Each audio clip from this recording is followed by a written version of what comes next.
ಕರ್ನಾಟಕ ರಾಜ್ಯ ಸಹಕಾರ ಮಹಾಮಂಡಳಿ ನಿಗಮ ಹಾಗೂ ಸರ್ಕಾರ ಇಲಾಖೆ ಬಳ್ಳಾರಿ ಮತ್ತು ವಿಜಯನಗರ ಇವರ ಸಂಯುಕ್ತ ಆಶ್ರಯದಲ್ಲಿ ಕೂಡ್ಲಿಗಿ ತಾಲೂಕಿನ ಪ್ರಾಥಮಿಕ ಕೃಷಿ ಪತ್ತಿನ ಸಂಘಗಳಿಗೆ ನೂತನವಾಗಿ ಆಯ್ಕೆಯಾಗಿರುವ ಆಡಳಿತ ಮಂಡಳಿ ನಿರ್ದೇಶಕರಿಗೆ ಒಂದು ದಿನದ ಜಿಲ್ಲಾ ಮಟ್ಟದ ವಿಶೇಷ ತರಬೇತಿ ಕಾರ್ಯಕ್ರಮವನ್ನು ಹಮ್ಮಿಕೊಳ್ಳಲಾಗಿತ್ತು.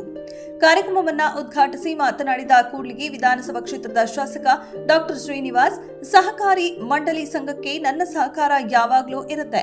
ಒಬ್ಬರಿಗಾಗಿ ಎಲ್ಲರೂ ಮತ್ತು ಎಲ್ಲರಿಗಾಗಿ ಒಬ್ಬರು ಪ್ರಜಾಪ್ರಭುತ್ವದ ತತ್ವದ ಅಡಿ ಒಗ್ಗಟ್ಟಿನಿಂದ ಕೆಲಸ ಮಾಡೋಣ.